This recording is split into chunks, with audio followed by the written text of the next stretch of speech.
Praise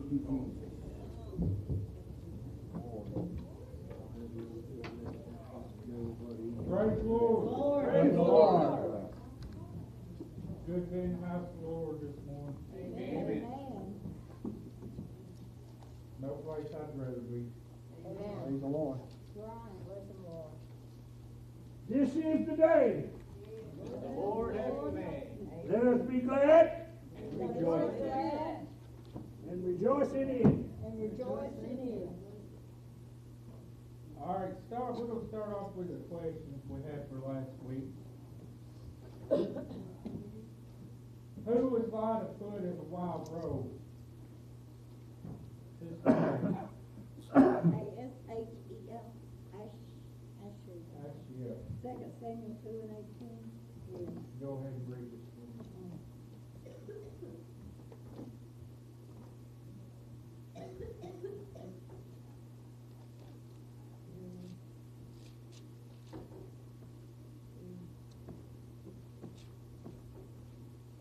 Second Kings 2:19. 2 Samuel. Second Samuel. Samuel. 2:19. 2:18. 2:19. 2:19. And that's, okay, no, it's 18. And there were above sons of Read louder. Bethlehem. They can't hear you.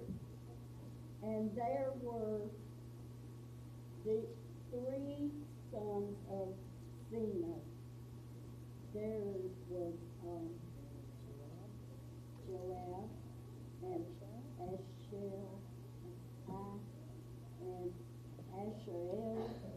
And Asherel was the light of the foot as a wild rose. Amen. That's right. I guess that means they could give him right round like a deer. That's it. Is that what it means? Rose is a deer, isn't it? Yeah. Yeah. Light of foot as a wild rose. They could really include. All right, question number 2. How far was Bethany to Jerusalem? 2 miles. North. 15 furlongs. 15 furlongs. What was the scripture for that one? It's 11:18, St. John. St. John 11:18, that is correct. And what did it say? 15 furlongs, I have to. 15 furlongs, my Bible says down at the bottom at 1.87 miles. How long? 1.875 miles. So it's almost 2 miles. That's the next town She over. said, what is that now? John 11:18. How far Bethany was to Jerusalem. Not too far. John what? 11:18. You said it was how long? Sorry, tell me again. 15 furlongs. 15 furlongs. Now Bethany was nigh unto Jerusalem, about 15 furlongs off. Which is Right. equal to approximate. 1.8 miles. My Bible, down at the bottom there, it says 1.875. Okay, So it's close to 2 miles. Mine says approximately 2 miles. Approximately 2 miles.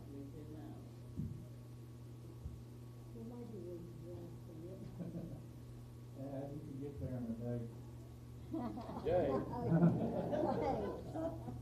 never All right. Number 3, surely oppression maketh a wise man what? Mad. Maketh him mad. Where's that come from? Acts 10. No, Ecclesiastes 7:7. You got it. Want to read that? Surely a press maketh a man mad, wise man mad, and a gift destroyeth the heart. Praise the Lord. We're going to pick up where we left off last week. We're in St. John, Big John, chapter 15.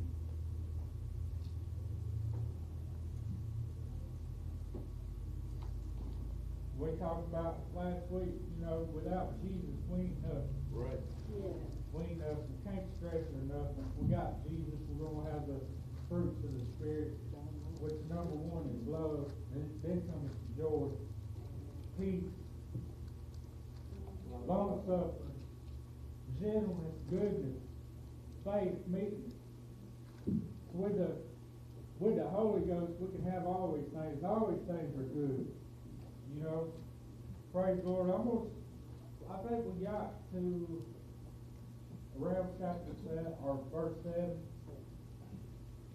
I'm gonna quickly read over, just read straight through to where we're at, and then we'll start teaching from there. 15. Chapter 15, book of John 15. That's a real good chapter. I enjoy reading the Bible. Start verse 1. It says, I am the true vine, and my Father is the husbandman. Every branch in me that beareth not fruit, he taketh away, and every branch that beareth fruit, he purgeth, that it may bring forth more fruit. Now ye are clean through the word which I have spoken unto you. Abide in me, and I in you.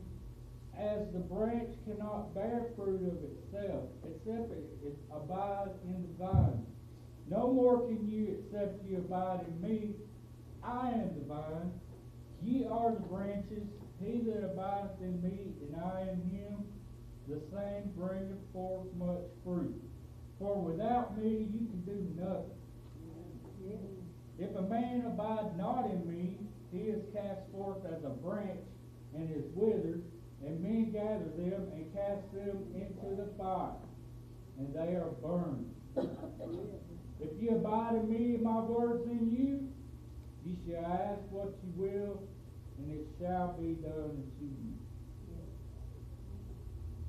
And like Brother Young back here said, you gotta have a relationship with the Lord. Amen. You know, everybody needs a closer walk with Him. Right. You know, and He's going to multiply our fruit. All these good things that we can have, He'll multiply them to you. You just got to step out for Him. You got to do what you can for Him. Study the Word, learn the Word. Amen. Yes. All right. One of the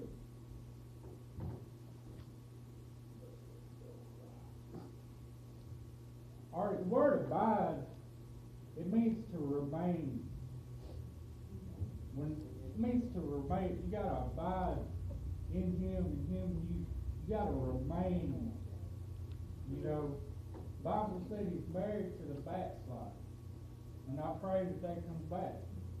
But we should remain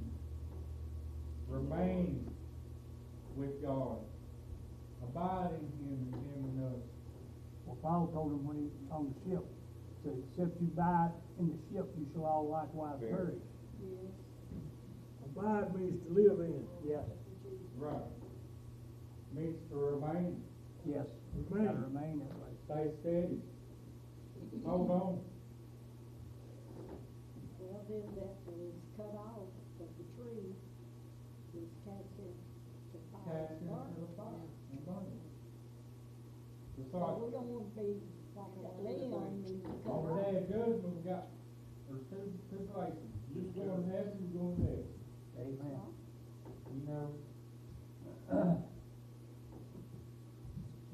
Matthew 7 and 17 says, even so every good tree bringeth forth good fruit, but a corrupt tree bringeth forth evil fruit. So a good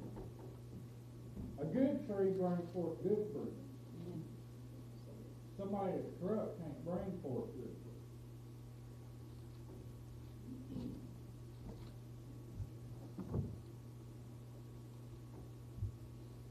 Verse 8, herein is my Father glorified, that you bear much fruit, so you may be my disciples. John 14 and 13 says, and whatsoever you ask in my name, that I will do, that the Father may be glorified in the sun, would bring forth more fruit or making God happy. Glorified, he's happy with it. You know, nobody's perfect. You know, maybe one day we'll be like him. But as long as we're in the flesh, you know, ain't none of us perfect. A lot of times we have to ask for forgiveness, Lord, I Amen. did that. You know what I'm saying? It's just, we're all in the flesh, but we need that Spirit of God to live. You know what I'm saying? The Bible says the Spirit won't always strive with me. Amen. So, Well, also, when you look at the word abide too, it also means you gotta stay connected to the source of life, which is Jesus Christ. We're talking about the vine, but it takes more now than just staying in the vine. It takes more than staying connected. He also says you gotta bear fruit while you're connected, because he says in verse 2, he said, every branch in me that beareth not fruit. So that lets me know that you can still stay connected to the vine and not bear fruit and still be cut loose. And it's just like, you know, it's more than just come to church, it's more than have a relationship. There needs to be some fruit bearing going on in the church. If not, it's not benefiting the kingdom of God. So it takes more than just staying connected. That branch has to bear fruit while it's there. Because, you know, it's more than when we come to church, we sit on the pew and we're not being fruitful for the kingdom of God. All we're doing is taking up room. We're taking up space. Amen. And that's what he's saying, and that's what we need to understand. It's more than just coming to church, it's more than having a relationship. We've got to bear some fruit. There's got to be some evidence of some fruit bearing in order, because he said, those that bears fruit, he purgeth it. Cut away some things out of those people's lives that's not like